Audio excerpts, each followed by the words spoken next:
يا من يرى يا من يرى مد البعوض جناحها في ظلمة الليل البهيم الأليل يا من يرى ويرى مناط عروقها في نحرها والمخ من تلك العظام النحل يا من يرى مد البعوض جناحها. Bismillah, wassalat wassalam ala Rasulullah. Aujourd'hui, on va parler d'un nouveau miracle scientifique du hadith du prophète Mohammed sallallahu alayhi wa sallam, sur lui la grâce et la paix, concernant les maladies sexuellement transmissibles et les affres du libertinage. Inch'Allah, notre frère suisse va nous parler de ce miracle. Au nom de Dieu, le tout clément, le tout miséricordieux.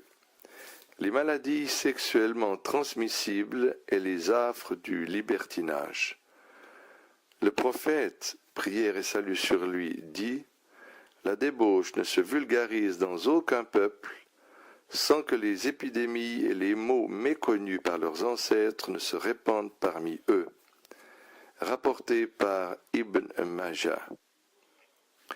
Le prophète dit par ailleurs « L'adultère ne se répand point dans aucun peuple sans que la mort ne sévisse parmi eux. » Rapporté par l'imam Malik dans son ouvrage El-Mu'atta. La vérité scientifique. La science moderne, à travers les microbiologistes, a découvert au cours des 2 siècles passés qu'il y a un groupe de bactéries et de virus qui ne se transmettent que par rapport sexuel extraordinaire et anormal. L'homosexualité, partouze, etc., selon ces scientifiques, la vulgarisation de ces pratiques sexuelles menace la société de nouvelles épidémies, vu que les microbes pathogènes de ces épidémies changent constamment de caractéristiques, ce qui rend incurables les maladies qu'ils causent. De même, le corps échoue à combattre ces maladies vu la défaillance du système immunitaire, sans oublier que ces microbes réapparaissent toujours sous de nouvelles formes. Aspect miraculeux. Le hadith du prophète, prière et salut sur lui, nous démontre une loi sociale qui est applicable à toute société humaine. Cette loi se présente comme suite. Cause, vulgarisation de la fornication et de l'homosexualité dans la société. Autrement dit, libertinage sexuel et débauche comme mentionne ce hadith. La débauche ne se vulgarise dans aucun peuple sans que les épidémies et les maux méconnus par leurs ancêtres ne se répandent parmi eux. Effets et conséquences. Profusion de maladies sexuellement transmissibles de façon épidémique et sans précédent, tel que l'on a pu le voir dans le hadith ci-après, sans que les épidémies et les maux méconnus par leurs ancêtres ne se répandent parmi eux. Comme relaté par le prophète, légion sont les sociétés occidentales qui ont subi les conséquences de cette loi suite à la vulgarisation du libertinage et de l'homosexualité dont ils font même la publicité.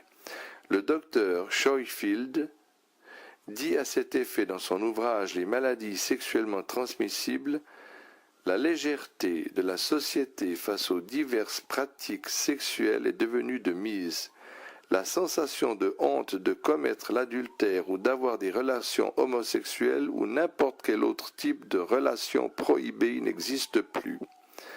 Les médias sont même allés jusqu'à blâmer les jeunes qui font montre de chasteté, métamorphosant ainsi la chasteté en une chose qui inspire la honte. En somme, les médias incitent à corps et à cri au libertinage sexuel.